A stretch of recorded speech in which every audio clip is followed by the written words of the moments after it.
대부분의 사람들은 저를 선교사라고 부르지 않습니다. 제가 선교사라고 부르지 말아달라고 부탁을 했기 때문입니다. 저는 신학을 전공하지도 않았고 선교단체에 속하지도 않았으며 교회에 파송도 받지 않았기 때문입니다. 그러나 저는 분명히 선교사입니다. 왜냐하면 하나님께서 저를 캐나다 원주민을 위해서 부르셨기 때문입니다. 하나님께서 저를 부르시지 않았다면 저는 원주민 마을에 살 이유가 하나도 없는 사람입니다. 제가 선교사라고 부르지 말아달라고 하는 데는 몇 가지 분명한 이유가 있습니다. 그 첫 번째는 저는 선교사라는 타이틀을 가지지 않고도 선교를 할 수 있다는 것을 많은 사람들에게 보여주고 싶습니다. 선교는 선교사 타이틀 가지고 있는 사람만 하는 것이 아닙니다. 그 두 번째 이유는 저는 선교사의 모자를 쓰는 순간 비즈니스를 제대로 운영하기 어렵다는 것을 누구보다도 잘 알고 있기 때문입니다. 비즈니스 절대로 쉽지 않습니다. 그것도 비즈니스 환경이 열악한 선교지에서 비즈니스 한다는 것은 더더욱 어렵습니다. 비즈니스만 해도 쉽지 않은데 선교사 일까지 한다는 것은 거의 불가능한 일이라고 저는 생각합니다. 저는 한 가지만 집중할 것입니다. 저는 비즈니스만 할 겁니다. 왜냐하면 저는 비즈니스 자체가 선교라고 믿기 때문입니다.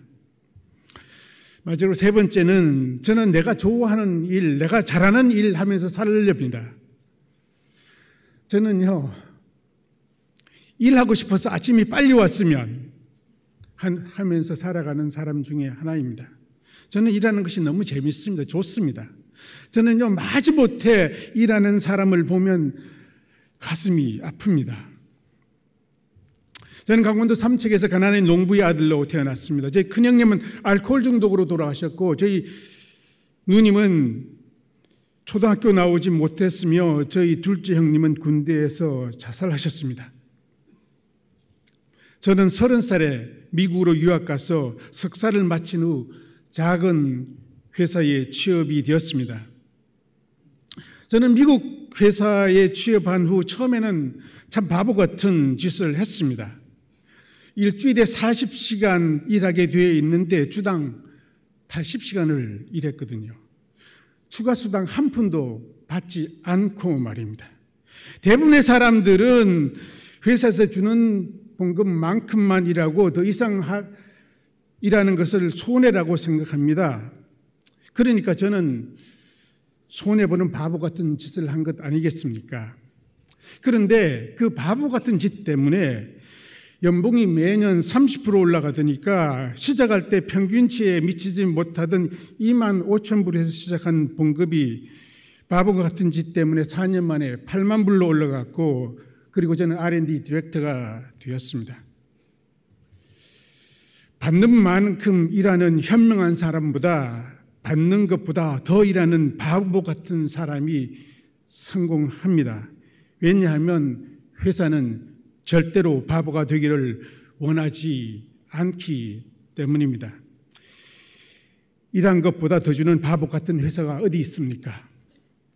저는 요즘 바보 같은 원주민을 찾습니다. 왜냐하면 그를 주인 만들어주고 싶기 때문입니다. 주인이 되는 조건은 바로 바보성을 소유하는 것입니다. 성경은 이러한 사람을 충성된 종이라고 말합니다. 충성된 종이 되지 않으면 주인이 될 수가 없습니다. 저는 35살에 비즈니스에 대해서 아무것도 모르는 상태에서 이미지 솔루션스라는 회사를 집에서 혼자 창업했습니다. 저희 회사는 제약회사를 주고객으로 신약申請에 필요한 컴퓨터 소프트웨어 솔루션을 제공하는 회사였습니다. 저희 회사는 최초로 종이문서가 아닌 PDF 파일로 된 전자문서 20만 장의 노바티스 제약회사의 신약 신청을 FDA 하게 됨으로써 급성장하기 시작했습니다. 저는 저희 회사를 창업한 지 18년 만에 500명의 회사로 성장시켰고 2010년 저는 저희 회사를 CSC라는 대기업에 판매했습니다. 그리고 제법 큰 돈을 벌었습니다. 바로 그 해, 저는 지금으로부터 9년 전이죠. 저는 알래스카에 인접한 캐나다 동네로 단기 선교를 갔다가 하나님의 부르심을 받았습니다. 바로 그해가 회사를 파는 해였고, 회사를 팔면 무엇을 할까 하고 고민하고 있었을 때였습니다. 하나님께서는 그 기회를 놓치지 않으시더군요. 제가 있는 지역에는 북미에서 자연산 송이버섯이 제일 많이 나는 지역입니다. 그런데 유통이 어려워서 가격이 폭락합니다. 원주민 추장이 저보고 송이 가격 폭락을 좀 막아줄 수 있느냐고 부탁을 해왔습니다. 내가 그 일을 할 것을 망설이고 있을 때 토론토에서 온 한 청년을 통해서 내가 그 일을 해야 한다고 말씀해 주셨습니다. 그리고 에스더에게 주셨던 내가 왕후의 자리를 얻은 것이 이때이 아닌지 누가 알겠느냐 하는 바로 그 말씀을 저에게 주셨습니다. 조금 전에 말씀드렸던 제 형제들의 문제가 바로 오늘날 원주민의 문제인 것은 우연이 아니라 하나님의 계획이셨습니다. 저희 큰형님이 알코올 중독으로 돌아가셨고, 저희 둘째 형님이 군대에서 자살하셨고, 저희 누님이 초등학교도 나오지 못한 이 세 가지 문제, 알코올 중독, 높은 자살률, 저항력은 오늘날 원주민이 가지고 있는 가장 큰 문제들 중에 하나이기 때문입니다. 저는 앞으로 누구를 위해서, 무엇을 위해서 살아가야 되는지를 비로소 깨닫게 되었습니다. 그리고 원주민을 만난 지 1년 후 그곳에 저는 원주민 2명과 같이 원주민을 위한 회사 긱섬을 설립을 했습니다. 원주민 회사 이름 긱섬은 긱스머시룸의 약자입니다. 이 지역에 살고 있는 사람들이 긱산족입니다. 그래서 긱스라는 말을 사용함으로써 이 회사가 장차 그들의 회사가 될 것이라는 것을 강조하기 위해서 그렇게 했습니다. 저는 이 회사를 선교를 후원하기 위한 도구로 사용하기 위해서 시작하지 않았습니다. 저는 이 회사를 원주민 회사로 만들어주기 위해서 시작했습니다. 저는 일반적으로 생각하는 교회 개척 선교가 이루어지지 않는다고 하더라도 저는 이 일을 할 겁니다. 왜냐하면 이 일이 원주민에게 꼭 필요한 일이기 때문입니다. 선교가 이루어지지 않는다고 해서 그들이 꼭 필요한 일을 하지 않는 것은 저는 기독교인이 해서는 안 된다고 저는 믿고 있기 때문입니다. 그럼에도 불구하고 저는 선교를 할 겁니다. 그래서 회사를 설립할 때 이익금의 20%는 선교를 위해서, 10%는 교육을 위해서 해야 한다고 아예 회사의 그 계약에 그렇게 써 넣었습니다. 저는 후원금으로 이 회사를 시작하지 않았습니다. 100% 저 개인 주머니 돈으로 시작을 했습니다. 저는 이 회사의 소유권을 점차적으로 원주민에게 이양할 것입니다. 이미 20%가 이양되었습니다. 많은 시행착오를 거친 끝에 회사는 4년이 지난 후부터 흑자로 돌아섰고, 현재 매출액은 크지 않지만 한국 돈으로 약 2, 3억 정도 됩니다. 그 돈이 원주민 마을로 들어간다는 이야기입니다. 주로 생산되는 상품은 자연에서 원주민들이 쉽게 채취할 수 있는 고사리, 송이, 차가버섯입니다. 저도 원주민 마을에 들어가 처음 복음 전한 일을 시도해 보았습니다. 그런데 결과가 나타나지 않더군요. 그리고 얼마 후 깨달은 것은 제가 돌짝밭 위에다가 씨를 뿌리고 있다는 사실이었습니다. 돌이 가득한 밭에 돌도 제거하지 않고 씨를 뿌리고 있었습니다. 그리고 열매를 기다리고 있었습니다. 싹도 나지 않았는데 말입니다. 그리고 깨달았습니다. 돌 제거하는 작업부터 해야 되겠다고요. 그리고 언젠가 누군가가 제가 만든 옥토 위에 씨를 뿌릴 준비를 하는 것이 저희 역할이라는 것을 깨닫게 되었습니다. 저는 씨 뿌리는 자가 아닙니다. 저는 돌 제거하는 사람입니다. 여러분, 만약 여러분이 돈을 주고 씨앗을 샀다고 생각합시다. 그런데 새로 산 밭에 가보았더니 돌짝밭이었습니다. 여러분은 그 돌짝밭 위에 씨를 뿌리고 오겠습니까? 여러분은 돌부터 제거하지 않겠습니까? 저희 역할은 세례 요한의 역할입니다. 말씀이 떨어졌을 때 잘 자랄 수 있도록 땅을 옥토로 만드는 것이 바로 저희 역할입니다. 이번 5월이 되게 되면요, 저는 울프 클랜, 늑대족이죠. 울프 클랜에 입양이 됩니다. 원주민 이름이 주어지고 원주민으로서 해야 할 의무를 저는 하게 될 것입니다. 그들을 만난 지 9년이 지나서야 나를 그들 중에 한 사람으로 신뢰하기 시작을 했습니다. 저는 저 자신을 한국말을 유창하게 하는 원주민 비즈니스맨이라고 소개를 합니다. 저희 정체성은 이제는 원주민입니다. 저는 선교사는 그들 중 하나가 되어야 한다고 생각합니다. 신학을 전공하지 않은 평신도 사역자로서 제가 경험한 선교에 대한 이야기를 좀 하고자 합니다. 여러분, 선교가 무엇입니까? 사람마다 교회에 대한 동기가 다르겠지만 저는 고등학교 시절에 친구가 좋아서 교회에 나가기 시작했습니다. 저는 그 친구처럼 되고 싶었거든요. 요새 왜 선교가 어렵습니까? 크리스천들이 다른 사람과 다르지 않기 때문입니다. 아니, 때로는 더 이기적이고 더 외골수라고 일반 사람들이 느끼기 때문입니다. 현재 한국 선교는 위기를 맞고 있습니다. 많은 선교사들이 선교지에서 추방당하고 있지 않습니까? 회교권은 물론이고 중국, 인도, 거의 모든 나라에서 추방을 당하거나 경계의 대상이 되고 있는 실정입니다. 많은 사람들은 이것을 선교의 박해라고 생각하고 있는 것 같습니다. 그런데 그렇게 하는 나라의 입장에서 한번 생각해 보셨습니까? 많은 선교사들이 선교를 목적으로 비즈니스는 하나의 명분으로 하여 입국해서 비즈니스는 제대로 하지 않고 선교를 하고 있는 것을 그들이 알았을 때 그들이 느끼는 감정은 무엇이겠습니까? 아, 속았구나가 아니겠습니까?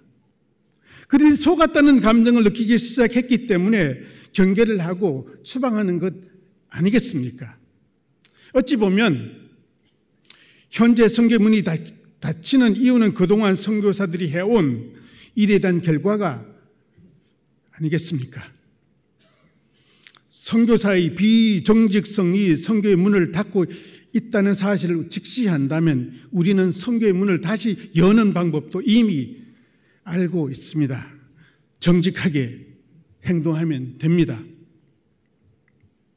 기독교인의 비정직성이 전도의 문을 닫고 있다는 것을 동의하신다면 전도의 문을 다시 여는 방법 또한 우리는 알고 있습니다. 정직하게 행동하면 됩니다. 여러분, 오전도 종족이라는 말 들어보셨습니까? 전도가 안 된 지역 종족을 이렇게 미전도 종족이라고 하고 있지 않습니까? 오전도 종족이란 복음이 잘못 전파된 종족을 일컬어 하는 말입니다. 바로 북미 원주민, 미국과 캐나다에 있는 원주민은 오전도 종족입니다. 복음이 잘못 전해진 종족이라는 이야기입니다. 캐나다 원주민에게 기독교는 그들이 문화와 언어를 말살한 나쁜 사람들로 이해하고 있습니다. 특히 오랫동안 레지던셜 스쿨을 운영했는데 레지던셜 스쿨은 원주민의 언어와 문화를 없애려고 아동이 5살이 되게 되면 부모와 강제 격리시켜서 기숙학교에 보내졌습니다. 그리고 그들이 언어와 문화를 말살했고 엄청난 아동학대를 했으며 수많은 아동들이 희생을 당했습니다. 성적인 학대도 많았다고 합니다. 그 지역을 담당한 교사들이 다 기독교인이었다는 것을 우리는 묵시해서는 안 됩니다. 여러분, 비전도 종족에게 선교하는 것이 어려울까요? 오전도 종족에게 선교하는 것이 어려울까요? 오전도 종족이 훨씬 어렵습니다. 왜냐하면 디톡스 작업부터 해야 하기 때문입니다. 디톡스 작업이란 그들의 선입감이 털렸다는 것을 우리는 보여주는 작업입니다. 제가 하고 있는 것은 다른 일이 아닙니다. 바로 이 디톡스 작업입니다. 원주민에게 그들이 가진 기독교에 관한 선입감이 틀렸다는 것을 보여주는 것이 바로 저희 역할입니다. 기독교인도 좋은 사람 있네 라고 생각하게 하는 것이 저희 의무란 이야기입니다. 우리 동네 사람들은 내가 기독교인인 것을 모두 알고 있습니다. 제가 하는 것은 바로 이 디톡스 작업입니다. 여러분, 무슬림 지역에서 선교하기를 원하십니까? 그렇다면 무슬림이 크리스찬에 대한 선입감부터 바꾸는 작업해야 하지 않겠습니까? 제가 2년 전에 터키를 방문하고 돌아오는 길이었습니다. 이스탄불에서 독일 함부르크라는 비행기를 탔습니다. 제 옆에 무슬림 형제가 앉아 있었습니다. 코란을 읽고 있더군요. 제가 말을 걸었습니다. 나도 이전에는 무슬림에 대한 선입감이 있었다고요. 그들이 모두 테러리스트 같이 생각했었다고요. 그리고 직원을 처음 접했을 때 두려움이 있었다고요. 그런데 그는 매우 온순한 사람이었습니다. 그래서 당신 무슬림이 가지고 있는 기독교에 대한 선입감이 무엇인지를 제가 물었습니다. 그가 답했습니다. 기독교인은 만모니즘에 빠져 있고 하나님을 자기의 삶의 우선순위에 두고 있지 않다고 이야기하더군요. 여러분 어떻게 생각하십니까? 그의 말이 틀렸습니까? 저는 너무나 완벽하게 우리의 문제들을 지적했다고 생각하게 되었습니다. 무슬림 지역에 선교를 하기 위해서는 그들이 가진 선입감이 틀렸다는 것을 우리는 먼저 보여주어야 합니다. 우리의 삶에서 만몬인집에 빠져 있으면 안 됩니다. 우리의 삶이 하나님을 우리 우선순위에 두어야 합니다. 그렇지 않고는 우리는 무슬림 선교를 할 수가 없습니다. 제 생각에는 북미 원주민만 오전도 종족이 아니라는 생각을 하게 되었습니다. 미국이, 한국이 오전도 종족으로 급속도로 변하고 있다고 저는 생각하게 되었습니다. 이제 우리가 할 일은 바로 이 디톡스 작업이라고 생각을 합니다. 기독교인에게도 좋은 사람이 있음을 우리는 세상에 보여주어야 합니다. 요사이 크리스천들이 욕을 얻어먹는 것은 성경 지식이 없어서도 아니고 예배를 적게 보아서도 아닙니다. 알고 있는 대로 살아가지 못하기 때문입니다. 복음 전파를 방해하는 것은 교회는 열심인데 회사 일을 제대로 하지 못할 때 생깁니다. 그리고 그 격차가 크면 클수록 더 문제가 있습니다. 기독성도 없고 전문성이 없으면 복음 전파에 방해가 별로 되지 않습니다. 회사 일을 잘 하지 못하는 사람은 복음 전파에 방해가 되지 않으려면 교회 생활 열심히 하지 않으면 됩니다. 저는 이 전문성, 기독성 두 가지를 여러분이 다 소유하기를 바랍니다. 그러나 꼭 한 가지만 선택해야 한다면 전문성을 선택하십시오. 사회로부터 존경받는 것이 더 우선입니다. 여러분 직장에 다니십니까? 근무 시간에 성경책 보지 마십시오. 비기독교인보다 더 열심히 일하십시오. 당신이 기독교 사장입니까? 회사에서 예배 드리는 것보다 보너스 더 많이 주시기를 원합니다. 여러분, 그리스도의 제자가 된다는 것은 어떤 의미인가요? 성경을 많이 아는 것도 아닙니다. 기도를 많이 하는 것도 아닙니다. 교회에 열심인 것도 아닙니다. 제자 양육 코스를 마치는 것도 아닙니다. 아니, 이 모든 것 중요합니다. 그러나 삶으로 표현되지 않는다면 이 모든 것은 허상입니다. 위에서 언급한 기독성을 덧셈이라고 한다면 삶은 곱셈입니다. 삶이 없다는 이야기는 곱하기 0을 한다는 것과 같습니다. 아무리 교회 일에 열심히 한다 하더라도 삶으로 표현되지 않는다면 아무것도 남지 않습니다. 오늘 마태복음 25장에는 여러분이 너무나 잘 알고 계신 달란트의 비유가 나옵니다. 주인이 멀리 떠나기 전 종 셋을 불러서 한 종에겐 금 5달란트를, 다른 종에겐 금 2달란트를, 또 한 종에겐 금 1달란트를 맡기고 떠납니다. 올해는 주인이 돌아왔을 때 5달란트 받은 종은 5달란트를 남겼고 2달란트 받은 종은 2달란트를 남겼으며 1달란트 받은 종은 1달란트를 땅에 묻어두었다가 그대로 바칩니다. 그때 주인은 이 1달란트 받은 종에게 이 악하고 게으른 종이라고 책망하셨습니다. 여러분 이 말씀 이해가 가십니까? 저는 이해가 가지 않았습니다. 게으르다는 말은 이해가 갔습니다. 이익을 남겨야 할 종이 이익을 남기지 않고 땅에 묻어 두었으니까 게으른 것은 사실이죠. 그러나 악하다는 말은 쉽게 이해가 가지 않았습니다. 그것이 악한 행동입니까? 저는 주인이 조금 지나쳤다고 생각하게 되었습니다. 전 그렇다면 가실 때에 어떻게 하라고 구체적으로 지시를 하고 떠나시든가, 가실 적에는 아무 말 없이 그냥 돈만 주고 떠났다가 그렇다고 돈을 잃어버린 것도 아닌데 악하다니요. 좀 지나친 건 아닙니까? 근데 저는 오늘 또 이런 신명기 15장의 말씀에 나오는 면제의 말씀을 읽다가 그 공통점을 저는 발견하게 되었습니다. 신명기 15장 9절에는 너는 삼가 마음에 악한 생각을 품지 말라. 곧 이르기를 7째 면전이 가까이 왔다 하고 내 궁핍한 형제를 악한 눈으로 바라보아 아무것도 주지 아니하면 그가 너를 여호와께 호소하리니 그것이 내가 죄가 되리라 라고 하셨습니다.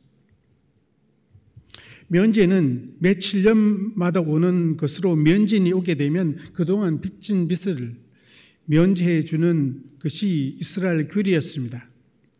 면전이 가까이 온다는 얘기는 무슨 의미인가요? 받을 가능성이 희박하다는 이야기가 아니겠습니까? 그렇기 때문에 구워주는 것을 끓이는 것은 어찌 보면 당연한 세상 논리 아니겠습니까? 리스크 매니지하는 것이지요. 그런데 하나님께서는 그것을 악하다고 하셨습니다. 저는 이 두 가지 말씀을 통해서 우리가 생각하고 있는 악한 것과 하나님께서 정의하시는 악한 것이 다르구나 하는 생각을 하게 되었습니다. 우리는 남의 해를 끼치는 행동을 하는 것을 악한 것이라고 하지만 하나님께서는 우리가 해야 할 일을 하지 않는 것을 악하다고 하십니다. 그러므로 임무를 수행해야 할 사람이 임무를 수행하지 않는 것을 악하다고 하십니다. 이익을 남겨야 할 종이 이익을 남기지 않는 것을 악하다고 하셨습니다. 면전이 가까이 왔다고 해서 궁핍한 형제에게 아무것도 주지 않는 것을 악하다고 하셨습니다. 그러면 왜 우리가 해야 할 일을 하지 않는 것을 하나님께서는 악하다고 하셨을까요? 우리는 그냥 이 세상에 살다가 구원받고 천국 가기 위해서 이 세상에 보내지지 않았습니다. 우리는 무언가를 하기 위해서 이 세상에 하나님으로부터 보내심을 받았습니다. 통기장인 하나님께서는 토기를 만들 때 목적을 가지고 만들기 때문입니다. 우리는 그 창조의 목적에 사용되어야 합니다. 사용되지 않는 것은 창조의 낭비입니다. 창조의 낭비는 하나님께서 보실 때 악한 것입니다. 이러한 관점에서 저는 원주민 회사 긱섬의 핵심 가치를 3가지로 정하고 살아가고 있습니다. 그 첫 번째는 인테그리티, 정직이고, 두 번째는 쉐어링, 나눔이고, 세 번째는 인디펜던시, 자립입니다. 정직에 대해서 한번 이야기를 해보겠습니다. 정직은 속이지 않는 것이 아닙니다. 정직이란 안 해도 되는 것을 하는 것입니다. 제가 예를 한번 들어보겠습니다. 2010년 회사를 팔 때 이야기입니다. 저는 회사를 사려고 하는 회사와 구체적인 가격 논의를 하고 있었습니다. 그런데 회사의 지분을 가지고 있던 한 회사 간부가 회사를 자진 사임한 상태였습니다. 저는 솔직히 섭섭한 마음을 가지고 있었습니다. 그런데 그가 자기가 가지고 있는 회사 지분을 팔겠다는 겁니다. 그런데 그가 원하는 가격은 현재 내가 팔려고 하는 가격의 절반도 되지 않는 가격이었습니다. 회사 파는 것은 비밀사항이었기 때문에 그에게 가격에 관한 내용을 알릴 필요도 없었고, 그가 팔기를 원하면 내가 아는 지인에게 소개시킬 수가 있었습니다. 그런데 그는 그 입장에서 한번 생각해 보았습니다. 몇 달 후에 자기가 받은 가격이 실제 판 가격의 절반도 되지 않았을 때 어떤 기분일까? 자기가 원했으니까 나를 원망하지는 못하겠지만 기분 참 안 좋겠다라는 생각을 하게 되었습니다. 그래서 현재 자세한 이야기를 하기 어려우니까 그냥 몇 달만 기다려달라고 했고, 그는 몇 달 후에 자기가 원했던 가격 2배 이상을 받고 그 일로 비즈니스 시작을 했습니다. 다시 말하지만 정직이란 하지 않아도 되는 것을 하는 것입니다. 정직이란 상대방이 모르고 있고 나만 알고 있는 것을 상대방의 입장에서 해주는 것입니다. 그런데 왜 정직하지 못할까요? 정직하지 않는 것이 나에게 이익이 된다고 생각하기 때문 아니겠습니까? 네, 정직을 지킨다는 것은 손해를 본다는 이야기입니다. 손해보지 않고 정직할 수 절대 없습니다. 그러면 모든 사람이 정직할 수밖에 없지 않겠습니까? 여러분, 돈이 있는 곳에 마음이 있지 않던가요? 금전적으로 손해를 본다는 이야기는 마음을 준다는 이야기입니다. 마음을 받은 사람은 그대로 있지 않습니다. 언젠가 받은 것 이상 분명히 돌려줍니다. 저는 한인들이 많았던 저희 회사가 미 주류의 제약회사를 상대로 가장 성장한 가장 큰 원인은 저는 인테그리티, 정직을 회사의 최고 가치로 삼고 살아왔기 때문이라고 저는 확신합니다. 여러분, 산수 좋아하십니까? 저는 산수를 되게 좋아하거든요. 지금부터 산수 시간입니다, 여러분. 노력하는 것을 덧셈이라고 한다면 정직은 곱셈입니다. 아무리 큰 숫자라도 곱하기 0을 하면 0입니다. 그동안 아무리 열심히 일하여 쌓아온 것이 있다고 해도 이 정직이 없으면 한순간에 무너진다는 이야기입니다. 그동안 너무나도 잘 알려진 유명한 사람들이 하루 아침에 무너지는 것을 우리는 보곤 합니다. 능력이 없어서도 아니고 리더십이 없어서도 아닙니다. 정직하지 않기 때문입니다. 사람에게 숨기는 것은 하나님께도 숨긴다는 뜻입니다.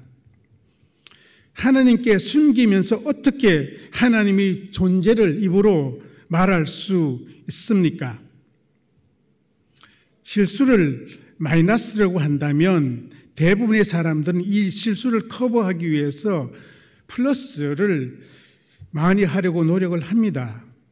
더 열심히 일해서 그 실수를 커버하려고 하지 않습니까? 그런데 여러분, 또 다른 방법이 있다는 걸 아십니까? 곱셈입니다. 마이너스 곱하기 마이너스 하면 플러스가 됩니다. 실수를 했을 때 정직하게 역으로 치는 것입니다. 실수를 숨기지 않고 역으로 다 까발리는 것입니다. 물질까지 갖다 주는 겁니다. 그냥 의도적으로 손해를 본다는 이야기입니다. 마이너스 곱하기 마이너스가 플러스로 만들어줍니다. 이 정직한 손해는 상대방을 무방비 상태로 만들고 궁극적으로는 마이너스를 플러스로 만들어준다는 이야기입니다.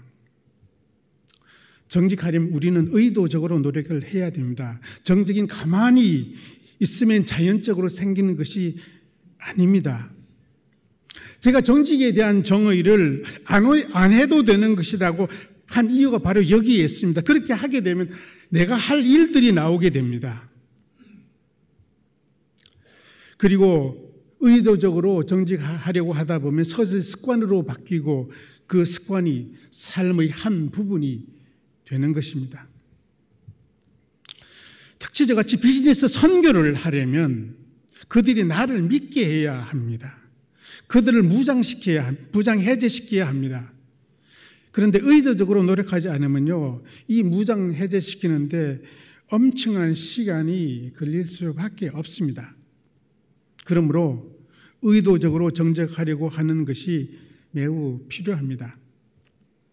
제가 이런 말을 하게 되니까요, 어떤 한 선교사님이 말하더군요. 당신같이 여유가 있는 사람이야 그렇게 손해볼지도 모르지만 정말 살기 힘든 상태가 되면 그거 쉽지 않다고요. 네, 저 그 어려움 알고 있습니다. 그런데 여유가 있어도 절대로 손해보는 거 쉽지 않습니다, 여러분. 저는 정직에도 손익분기점이 있다고 생각합니다. 저희 경험에는요, 비즈니스는 한 3년 정도거든요. 3년 전에는 손해입니다. 그러다가 3년이 지나고 벌써 손익분기점을 지나서 이익으로 돌아섭니다. 한국은 아마 이 손익분기점이 한 4년은 되지 않을까 생각합니다. 그러나 분명히 손익분기점이 있습니다. 그런데 어려운 경우에도 정직으로 인한 손해를 본다면 그 손익분기점은 훨씬 빨리 당겨질 것이라고 저는 확신합니다. 여러분이 상대방이 어려운 상태에서 손해를 보아가면서까지 정직했다면 여러분 어떻게 하시겠습니까? 하루빨리 그들에게 돌려주고 싶지 않겠습니까? 저는 비즈니스를 하는 크리스찬들은 특히 정직해야 한다고 생각합니다. 선교사 한 분이 선교지에서 정직하게 하면 아무 일도 할 수 없다고 하시더군요. 뒷거래가 일상이 되었다고 말하더군요. 네, 저는 불법적이지만은 옳은 것도 존재한다고 믿습니다. 한편 합법적이지만 옳지 않은 것도 존재한다고 저는 동시에 믿습니다. 불법적이지만 옳다고 생각하는 것을 하려면 합법적이지만 옳지 않은 것을 하지 말아야 합니다. 불법적이지만 좋다고 생각하는 것을 하면서 합법적이라고 옳지 않은 것을 하는 것은 바르지 않습니다. 우리는 사람에게만 정직한 것이 아니라 하나님 앞에서 정직해야 합니다. 사람 앞에서 정직한 것과 하나님 앞에서 정직하신 무엇이 다르겠습니까? 우리는 사람의 속마음을 모릅니다. 여러분은 어떨지 모르겠어요. 저는 모르겠더라고요. 그런데 하나님께서는 우리의 속마음을 아십니다. 우리의 숨은 의도를 하나님께서는 아십니다. 그러므로 하나님께 정직하다는 이야기는 숨은 의도까지 정직하다는 이야기입니다. 캐나다 원주민을 점령한 백인들은 하나님 앞에 정직하지 못했습니다. 그래서 그들은 나쁜 숨은 의도를 가지고 원주민에게 무료로 돈을 주기 시작을 했습니다. 그 무료로 준 돈이 원주민을 무기력하게 만들었습니다. 정직 다음으로 선한 영향을 끼치는 것을 저는 나눔이라고 정의했습니다. 그런데 사람 도와주는 것이 생각보다가 쉽지가 않더군요. 여러분 탁식 체리티라는 말 들어보셨습니까? 잘못 도와주면 오히려 도와주는 것이 아니라 해악을 끼친다는 이야기입니다. 여러분 탁식 체리티 하는 방법 가르쳐 드릴까요? 그들이 할 수 있는데도 불구하고 계속 도와주면 됩니다. 여러분 자녀들 무기력하게 하고 싶습니까? 간단합니다. 그들이 할 수 있는데 계속 해주면 됩니다. 저는 아들과 딸이 있습니다. 맨하탄에 살고 있는데 저희 아들은 사립 유치원에 자기 두 딸, 저희 손녀죠, 보내겠다고 저에게 도와줄 것을 요청했습니다. 제법 많이 들어가거든요. 한마디로 거절했습니다. 왜냐하면 그들이 스스로 할 수 있기 때문입니다. 저는 제 딸을 대학까지 내 돈으로 졸업시켜서 지금은 직장에 다니고 있습니다. 저는 그녀가 만약 석사 과정을 원한다면 도와주지 않을 것입니다. 왜냐하면 그 스스로 할 수 있다고 저는 믿기 때문입니다. 성경은 어떻게 도와주는 것이 가장 잘 도와주는 것인가를 가르쳐주고 있습니다. 성경에 나오는 이삭 남기기가 바로 그것입니다. 그냥 곡식을 주면 될 텐데 곡식을 주는 것이 아니라 이삭을 남긴다는 이야기입니다. 그래서 그들 스스로 이삭을 죽게 일하게 만들어준다는 이야기입니다. 여러분은 어떤 이삭을 남기시나요? 저는 겨울이 오면 눈치는 일을 하지 못합니다. 왜냐하면 아내가 못 치우게 하기 때문입니다. 저는 원주민 동네에서 일을 많이 해서 사실 몸이 좋습니다. 눈치는 것 잘합니다, 저는. 그런데 저희 누는 스페니쉬 형제들이 치웁니다. 그들에게 겨울에 눈치는 일은 생존의 일입니다. 제가 그 일을 하는 것은 이삭을 싹쓸이하는 것과 다르지 않습니다. 원주민을 가장 잘 도와주는 것은 원주민에게 일거리 제공하는 것입니다. 혹시나 여러분 선교지에 가서 그들이 불쌍하다고 돈 주지 마십시오. 잘못 도와주면 의존도만 높이기 때문입니다. 혹시나 저희 일에 동참하기 해서 원주민 돕기를 원하시면 저희 긱섬 제품이 있는데 그 한국에 이미 수입이 되어 있습니다. 예, 저는 교회는 특별한 금액으로 팔고 있습니다. 장사꾼인지 몰랐죠, 제.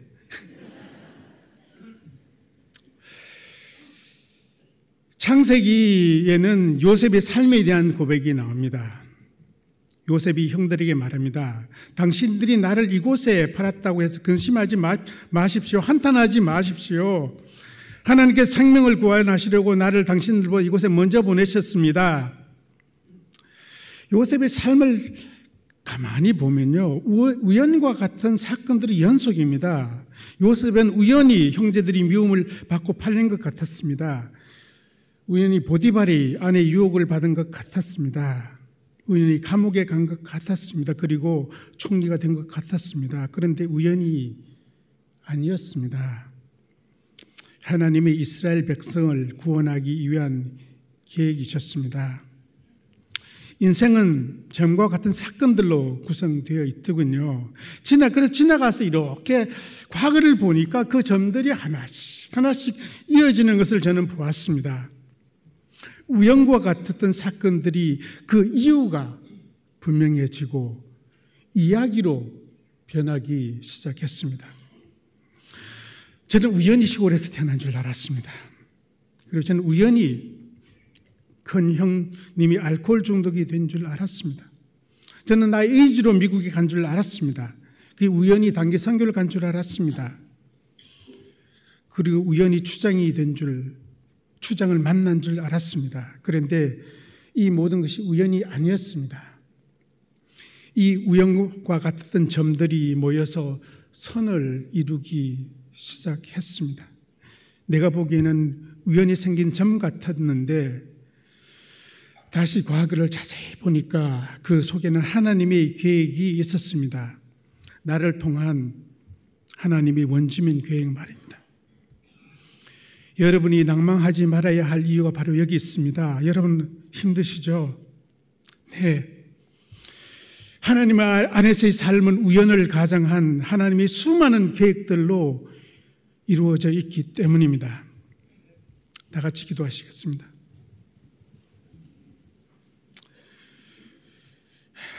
좋으신 하나님, 우리가 비록 고난 속에 있고 어려움 속에 있지만은 이 고난과 어려움이 하나의 점이 되어서 하나님의 이야기를 만드는 것을 우리가 믿습니다. 하나님 우리의 삶에 함께 하시고 우리의 삶을 통해서 그리스도의 복음이 전파될 수 있도록 도와주시옵소서. 예수님 이름으로 기도합니다.